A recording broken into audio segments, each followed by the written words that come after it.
halo, halo. Apa kabar? Ini Bung Rocky banyak yang pesan Mas Esu diganti dong sapaannya kebuka pakai bikin pantun kayak gitu. Kata mereka gitu gitu kan. Makanya saya tanya pada mereka, pantunnya apa dong? Pantun minyak goreng kayak kata dia gitu. Tapi saya belum terpikir soal minyak goreng. Tapi realitasnya minyak goreng itu masih jadi persoalan yang terus berlanjut. Ini di beberapa daerah dilaporkan seperti di Kendari kalau tidak salah saya baca tadi ya, itu udah sampai 70.000 harga minyak goreng ya. Ini dahsyat juga nih angka-angkanya, dan kemudian kelangkaan di mana-mana juga sudah ya juga masih terus berlanjut, dan kita tahu harga-harga lain juga akan menyusul, dan ini gula yang sudah hampir dipastikan juga akan segera naik, gula BBM itu tinggal menyusul dan sebagainya. Tapi yang terjadi justru dalam situasi begini pemerintah kelihatannya tetap ngotot untuk terus menunda atau menunda pemilu dan memperpanjang masa jabatan gitu ya. Gerilyanya bisa terlihat itu dari pertemuan antara Surya Paloh dengan Ketua Umum Airlangga kemarin. Ini bawa delegasi khusus, dan kelihatannya misi dari Airlangga gagal ini ya, Bung Rocky, karena ini ngotot Surya Paloh tetap menganggap bahwa harus sudah diakhiri lah soal wacana itu. Sementara Airlangga bilang kan Golkar ini Golkar adalah suara rakyat adalah suara Golkar. Ada aspirasi, jadi kita harus tampung. Itu kelihatannya Bung Rocky yang masih hangat berita-beritanya. Iya, harga minyak goreng itu jadi mahal karena dia hilang dari pasaran. Karena diborong oleh partai-partai untuk menggoreng isu penundaan pemilu itu soalnya. Dan kita lihat gerilya tetap berlangsung. Seri deklarasi dukungan yang biasa disebut kebulatan tekad masih berlangsung. Bahkan sedang ada perencanaan untuk luar negeri supaya bikin kebulatan tekad yang sama. Jadi isu ini nggak akan berhenti karena Presiden Jokowi masih menunggu perkembangan isu ini atau eskalasi isu ini. Karena dia nggak secara tegas mengatakan stop dengan isu ini kan. Tetap dia ingin agar supaya isu ini dirawat karena dia juga ingin menunggangi kepentingan itu. Jadi pertemuan kemarin saya kira di Nasdem itu semacam upaya mungkin karena Airlangga masih berharap bahwa dia masih bisa diselamatkan reputasinya melalui penundaan supaya dia bisa perbaiki seluruh komorbid dia, individu maupun partai setelah 2024. Karena itu dia berupaya saya kira membujuk Pak Surya Paloh. Tapi kita tahu sama-sama Surya Paloh ini lebih keras dari karang kalau udah ambil kesimpulan, dan dia nggak peduli itu. Dan tentu lebih dari itu Surya Paloh juga tahu komorbid istana, sehingga nggak mungkin dia bilang ya istana udah divaksin 3 kali, gua udah divaksin 7 kali itu. Kira-kira begitu pikiran Nasdem. Jadi Nasdem menganggap bahwa dia lebih kuat dari istana tuh dalam pengetahuan manuver politik dan dalam menukar rahasia kekuasaan. Saya kira itu tuh. Kan Pak Surya Paloh udah bertahun-tahun dari Orde Baru ada di dalam lingkaran kekuasaan, dia tahu siapa yang main-main beginian. Jadi saya kira tetap kita mesti waspada karena Presiden nggak peduli dengan isu minyak goreng, dia peduli dengan isu penundaan jabatan itu, dan kelihatannya dia masih ingin supaya jabatan dia bisa diperpanjang. Dan itu yang akan membuat kita dalam minggu-minggu ini waspada terus karena tipu menipu berjalan. Nah, cuma itu akal istana cuma itu. Baik untuk menyelamatkan diri sendiri, menyelamatkan partai-partai yang bermasalah, maupun memenuhi tuntutan oligarki. Dan pembuktian itu barusan kemarin kita bahas, bahwa Presiden akhirnya jadi petugas partai juga, petugas oligarki juga, karena akhirnya ibu kota negara itu dipimpin oleh orang korporasi. Itu ajaibnya langsung kelihatan. Yang kita anggap misteri akhirnya terbuka bahwa memang seluruh desain ibu kota itu dimaksudkan untuk mempermudah proyek-proyek bagi oligarki. Itu kira-kira kesimpulan FNN hari ini. Dan yang menarik, setelah pertemuan itu Surya Paloh juga dengan tegas menyatakan bahwa sejauh ini tidak perlu ada reshuffle kabinet gitu. Padahal kemarin kan dinyatakan bahwa PAN itu dipastikan akan dapat satu menteri dan satu wamen gitu. Ini apa kaitannya? Jangan-jangan kemarin Surya Paloh tahu ini pasti kalau dia bertahan dengan posisi menolak penundaan, dia bakal diamputasi gitu satu atau dua menterinya di kabinet. Ya pasti, Surya Paloh di awal udah tahu nih. Ini Golkar datang ke sini, mau nodong gue soal resapel apa. Dan Surya Paloh mungkin berpikir, ya mestinya Pak Jokowi itu reshuffle menteri-menteri yang datang dari pengusung anti konstitusi kan. Ya mestinya Golkar yang di reshuffle, PAN yang di reshuffle, PKB, supaya kursi itu dibagi pada mereka yang pro konstitusi itu. Jadi mestinya Nasdem yang tambah kursi, PDIP yang dapat tambah kursi baru, P3 dapat kursi baru, begitu. Ya, Pak Surya Paloh lebih cepat membaca langkah-langkah politik Golkar lah, kira-kira begitu. Kenapa? Ya karena Pak Surya Paloh lebih senior di Golkar. Ini kan semuanya Golkar connection kan. Ya, hafal, khatam lah gitu ya, permainan di Golkar gitu ya. Oh jelas, Bang Surya mah nggak ada matinya begituan. Oke, dan karena kan kemarin kabarnya justru kalau nggak berhasil misinya Erlangga, dia yang akan diamputasi kan, itu sebelumnya sempat yang Karena itu Erlangga manyun akhirnya. Dia masih ngomong, ya kita ingin agar supaya ada konsolidasi ulang di antara partai-partai supaya membahas lagi. Jadi dia masih ngotot untuk bahas perudahan ini kan. Ya. Jadi udah di ujung jurang pun dia masih bertahan pada rumput yang bergoyang. Ya. Nah, akhirnya dia putus bersama rumput yang bergoyang. Yang kita tunggu kapan kira-kira Erlangga Hartarto bertemu dengan Ibu Megawati. Karena kalau Pak Luhut rasanya sih nggak mungkin ketemu untuk Megawati melakukan lobby-lobby ini. Ya udah pasti udah ada kirim-kirim sinyal, tapi justru Pak Surya yang sebetulnya beberapa waktu yang lalu bersitegang dengan Ibu Mega, kan dulu kan saling nggak menyapa tuh Surya Paloh dan Ibu Mega. Sekarang dia ada dalam konstruksi berpikir yang sama. Jadi kita mesti paham bahwa politik Indonesia dalam keadaan compang-camping pun tetap ada orang yang konsisten.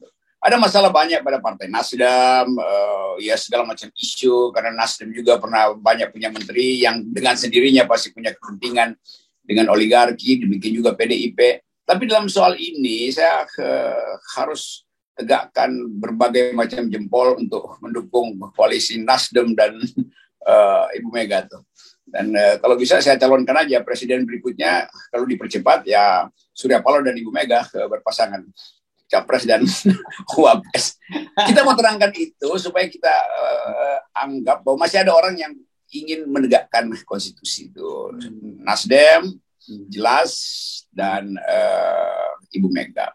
Kalau yang di luar Demokrat dan PKS jelas karena mereka ada di luar kekuasaan. Tapi dari menegakkan dan beroposisi dari dalam itu berat dalam soal ini. Jadi sekali lagi Pak Surya Paloh terima kasih karena tetap teguh pada pendirian, juga Ibu Mega yang kokoh karena pengalaman dia dengan pengkhianatan konstitusi. Ya, nah sementara Gerindra meskipun sudah menyatakan sikap, tapi sampai sekarang Pak Prabowo-nya belum bersuara loh, Bung Rocky. Ya, Pak Prabowo kan lagi sibuk ngurus hal-hal strategis dengan MBS, lagi di Arab Saudi muter-muter tuh. Jadi saya kira Prabowo ada di ring pertama untuk memutuskan isu ini tuh. Kalau dia ucapkan lalu selesailah problem ini, karena akhirnya komplotan yang disebut penculik konstitusi ini bukan sekedar kudeta, ini penculik konstitusi akan gigit jari itu. Dan kita mesti tagih kalau mereka dikalahkan para kudeta penculik konstitusi ini, 3 partai itu, dia mesti dihukum. Jangan Pak Jokowi menganggap bahwa ini sekedar wacana. Loh, ini wacana kriminal kok. Dan bahkan mengkriminalkan konstitusi. Menculik konstitusi adalah kriminal. Dan Pak Jokowi nggak boleh bilang, ya semua orang boleh bicara apa aja karena demokrasi. Nah, kemarin Munarman cuma bicara soal khilafah, itu secara akademis pun udah ditangkap. Jadi soal-soal semacam ini yang mesti konsisten. Ya, dan ini yang menarik juga, ada kecurigaan soal penundaan pembahasan anggaran pemilu ini. Kan sampai sekarang ini belum diputuskan soal anggaran pemilu ini, dan banyak yang sudah mulai berteriak-teriak, termasuk Benny Harman dari Demokrat yang mencurigai ini bagian dari paket untuk menunda pemilu tadi. Kalau ini jadi skenario nanti kalau gagal lobby-lobby, tapi pada satu ujung oke, nggak mau pemilu tapi nggak ada duit. Nah, yang ini yang menarik kelihatannya justru sudah diantisipasi oleh juga Ketua KNPI di Sumatera Utara, yang mereka mengajak anak-anak muda untuk menggalang dana, untuk menyiapkan dana membiayai pemilu. Ini saya kira gerakan yang menarik juga. Iya, ini gerakan moral semacam ini akan jadi banyak Walaupun nanti orang anggap ya mana bisa, iya bukan soal mana bisa, tapi intinya orang ingin ada semacam panduan moral. Kalau negara nggak mampu, oke, masyarakat sipil akan ambil alih untuk menyelenggarakan pemilu. Kan sama juga dulu di dalam situasi krisis dan pemerintah menolak pemilu, masyarakat sipil justru jadi panitia itu. Dulu kita siap-siap dengan apa namanya itu KIP, komite segala macam itu yang ikut NAMFREL. Kan dulu Filipina juga yang menyelenggarakan pemilu masyarakat sipil karena Marcos menolak untuk melakukan pemilu itu, maka dibentuklah NAMFREL. Jadi bagian ini koin untuk pemilu misalnya itu adalah cara masyarakat untuk membalelo pada kekuasaan. Jadi itu intinya, dan pasti akan banyak cara yang dipakai pemerintah untuk menahan isu penundaan ini berlangsung terus dengan cara tadi anggaran dinegosiasikan terus. Padahal udah diputuskan itu perlu berapa 76 triliun tuh. Nanti kemudian dipotong 20 50. Kalau tinggal 10 triliun ya pasti KPU menolak kan, dan bubarlah rencana itu. Jadi kejahatan kekuasaan itu betul-betul dalam hal-hal yang teknis pun mereka hitung tuh cara untuk meloloskan ambisi memperpanjang kekuasaan Presiden Jokowi. Jadi ini memang harus terus kita kawal terus karena berbagai macam cara kelihatannya akan dilakukan oleh penguasa, oleh rejim penguasa ini untuk tetap mempertahankan kekuasaannya secara inkonstitusional. Tapi bersamaan dengan itu, eskalasi kemarahan publik pada soal-soal yang kadangkala kalau soal minyak goreng itu udah berarti persoalan struktural. 70.000 harga minyak goreng itu mending kita goreng pakai Pertamax mungkin tuh, dan satu itu pun cuman 70.000 itu bisa dapat 7 liter Pertamax buat goreng-goreng. Jadi kita mesti hati-hati juga melihat kemarahan publik itu, apalagi emak-emak itu, dia masih satu waktu akan meledak di Pasir. Karena antrian beratus-ratus meter itu bukan sesuatu yang sekedar dianggap ya itu cuma soal distribusi permainan harga, enggak. Ini udah bagian intelijen juga udah masuk di situ tuh untuk memanas-manasi situasi, misalnya testing water kemampuan Presiden Jokowi untuk berpikir bijak. Jadi kalau kita sebut sekarang bahwa bola panas itu memang udah ada di tangan Jokowi, dan menteri-menteri satu waktu akan tambahin bola panas itu, bahkan bukan dengan bola panas tapi dengan bensin panas misalnya di dalam politik kekacauan. Itu yang ingin kita cegah. Jangan sampai kemarahan publik itu berlanjut di jalanan dan dimanfaatkan oleh penunggang-penunggang. Kan itu selalu yang kita inginkan. Nah, karena itu saya kira aparat polisi atau TNI bahkan udah punya semacam roadmap, peta potensial kekerasan 2 pekan ke depan itu. Ya. Nah, ini dalam situasi begini, ini muncul lagi nih kita diingatkan dengan berita-berita lama. Saya dapat kiriman berita lama ini berkaitan dengan harga-harga komoditi yang terus meningkat ini. Pak Jokowi itu pernah disebut nih pada tahun 2015, dia menyatakan bahwa saya tahu siapa yang main gula, siapa yang main migas dan main minyak. Saya tahu benar gitu. Jadi artinya agak aneh kalau sejak tahun 2015 beliau sudah tahu kok kemudian justru meledak di tahun 2022. Dan pemain-pemain itu bilang saya tahu berapa yang kami udah kirim ke Anda gitu dalam pemilu tuh. Kan begitu jadinya kan. Jadi soal-soal beginian kalau Presiden Jokowi ngomong, orang anggap ya ada Pak Jokowi, nggak usah komen lah, so nanti akan dibongkar justru. Anda dapat presentasi berapa untuk spanduk, berapa untuk buzzer, yang juga dibiayai oleh tokoh-tokoh yang diketuai oleh Presiden kan. Jadi kita tahu semua yang kita sebut pendekatan politik ekonomi. Pak Presiden itu diijon dari awal oleh orang-orang yang dia tahu itu tuh. Jadi begitulah tukar tambah politik. Jadi akhirnya berita lama juga muncul dan semua orang merasa ya kalau tahu kenapa sekarang justru mengangkat tokoh-tokoh itu untuk duduk di otorita-otorita atau kawasan-kawasan strategis. Itu ada artinya.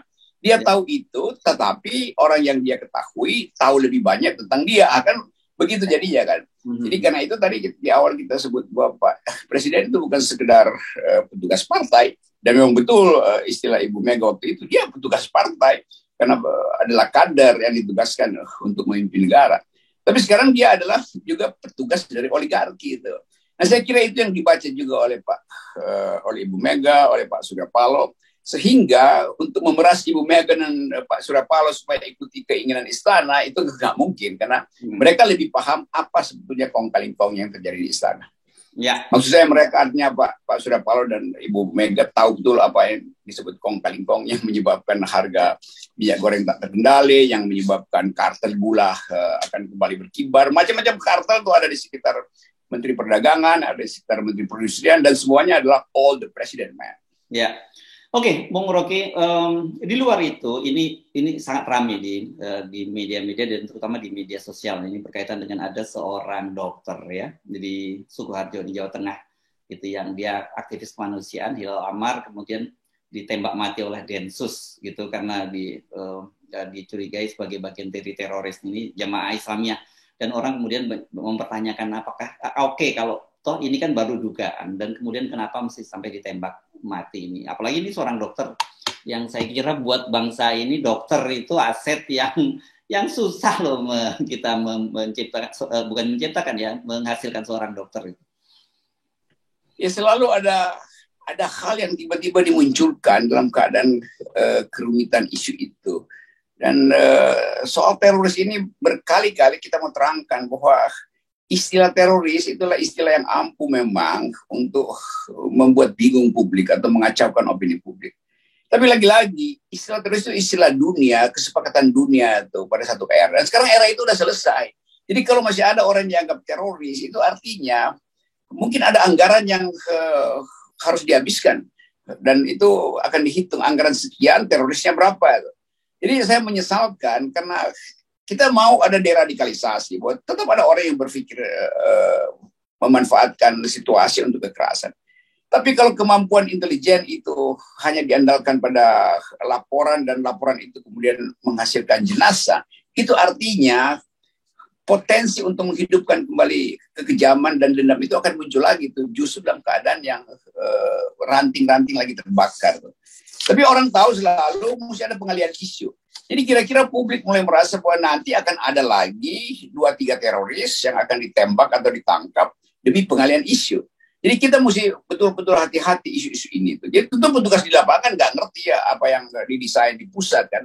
Kan ini Densus kan petugas di lapangan yang hanya menunggu perintah dan indikasi segala macam.